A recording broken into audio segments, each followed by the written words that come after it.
Klimatologi Geofisika melihat potensi gempa dengan magnitudo 8,9 dan tsunami setinggi 29 meter akan terjadi di pantai selatan Jawa Timur. Sebelumnya, sebuah riset 11 ilmuwan multidisiplin menemukan adanya celah seismik di selatan Pulau Jawa yang berpotensi menyebabkan gempa bumi megatrust dan tsunami setinggi 20 meter. Berikut fakta datanya. Megatrust, sebuah istilah asing yang belakangan kerap dipadankan dengan gempa bumi besar. Kepala Bidang Mitigasi Gempa Bumi dan Tsunami BMKG Daryono mengatakan, megatrust tidak bisa diartikan mentah-mentah sebagai gempa bumi besar. Trust dalam kata tersebut mengacu pada gerak lempeng tektonik penyebab gempa dan pemicu tsunami, yakni gerak naik patahan atau sesar. Gerak naik berupa dorongan yang sangat besar ini terjadi di area-area pertemuan antar lempeng tektonik alias zona subduksi. Oleh karena itu, megatrust sesungguhnya bukan hal baru. Zona-zona subduksi itu yang kini lebih populer disebut zona megatrust bahkan telah ada sejak ratusan juta tahun silam, yakni saat super benua Pangea mulai terpecah menjadi benua-benua yang kita kenal hari ini. Berada di wilayah Ring of Fire atau cincin api membuat Indonesia memiliki resiko tinggi dihantam gempa tektonik. BMKG mencatat setiap tahun Indonesia diguncang sekitar 5.000 gempa. Cincin api terbentuk oleh aktivitas lempeng tektonik. Adapun negara kita berada di wilayah pertemuan 4 lempeng besar, yakni Eurasia, Indo-Australia, Pasifik, dan Filipina. Dengan demikian, ada 6 zona subduksi atau megatrust yang melingkari nyaris seluruh pulau besar di Indonesia. Aktivitas gempa di perairan selatan Jawa tergolong yang teraktif di dunia. BMKG pernah menyatakan kekuatan gempa di kawasan ini umumnya berkisar pada magnitudo 2 hingga 4. Sementara gempa dengan kekuatan magnitudo 5 tergolong jarang. Akan tetapi, tunggu dulu. Dalam buku Peta Sumber dan Bahaya Gempa Indonesia disebutkan, di Samudra Hindia Selatan Jawa terdapat 3 segmentasi megatrust, yaitu segmen Jawa Timur, segmen Jawa Tengah, dan segmen Banten Selat Sunda.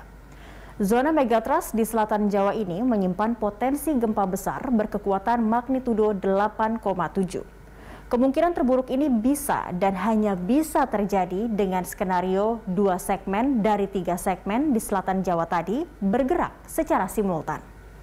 Hasil riset celah seismik oleh peneliti ITB bersama ilmuwan multidisiplin mengungkapkan, bila 2 segmen megatrust di selatan Jawa bergerak bersamaan, itu dapat memicu gelombang tsunami yang mencapai tinggi 20 meter dan 12 meter di pantai selatan Jawa Barat dan Jawa Timur, dengan rata-rata ketinggian maksimum 4,5 meter di sepanjang pantai selatan Jawa. Benarkah tsunami yang dipicu megatrust selatan Jawa berpotensi menerjang ibu kota? Pada tahun 1883, Jakarta memang pernah terkena sapuan tsunami akibat gempa megatrust selatan Jawa, tepatnya di sekitar Selat Sunda.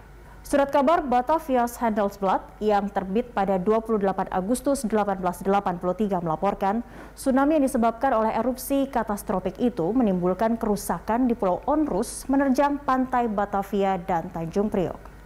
Pemodelan tsunami Selat Sunda akibat gempa berkekuatan magnitudo 8,7 yang dilakukan BMKG memperlihatkan tsunami dapat saja tiba di pantai Jakarta dalam waktu sekitar 3 jam setelah gempa, dengan ketinggian mulai setengah meter di Kapuk Muara sampai Kamal Muara dan 0,6 meter di Ancol sampai Tanjung Priok.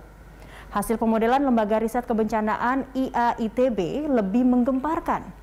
Tsunami disebutkan bisa sampai di pesisir Jakarta dengan ketinggian 1 hingga 1,5 meter dalam waktu 3 jam dari titik awal gelombang. Bahkan disebutkan pula, sapuannya bisa mencapai Istana Negara. Namun, sekali lagi, BMKG mengingatkan ini hanyalah kemungkinan terburuk. Bisa pula tidak terjadi. Dan kalaupun terjadi, tidak diketahui kapan. Sebab menurut BMKG belum ada sains yang mampu memprediksi secara akurat soal kapan terjadinya gempa. Meski begitu, kita harus selalu siap dan siaga. Sebagai warga negara yang tinggal di wilayah cincin api, sudah sepatutnya kita mampu hidup berdampingan dengan bencana alam seperti gempa bumi, maupun implikasinya yaitu tsunami. BMKG merekomendasikan penyiapan sarana dan prasarana evakuasi jika terjadi tsunami. BMKG juga merekomendasikan agar dilakukan survei dan audit kondisi konstruksi bangunan sekolah, perkantoran, mal dari potensi gempa supaya dapat ditetapkan standar struktur bangunan tahan gempa.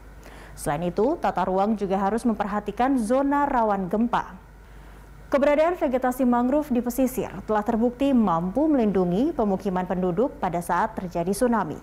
Sayang, luas tutupan hutan mangrove di Indonesia terus menyusut.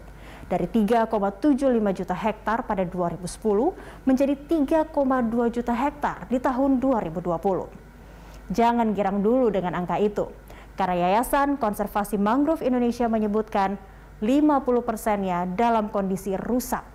Artinya, kita hanya punya sekitar 1,6 hektar lahan mangrove yang kondisinya baik. Inilah harga yang harus kita bayar atas ketidakpedulian kita terhadap lingkungan, atas sembrononya paradigma ekonomi yang bertumpu pada mesin pertumbuhan semata dan mengabaikan harmoni manusia, alam, dan bumi.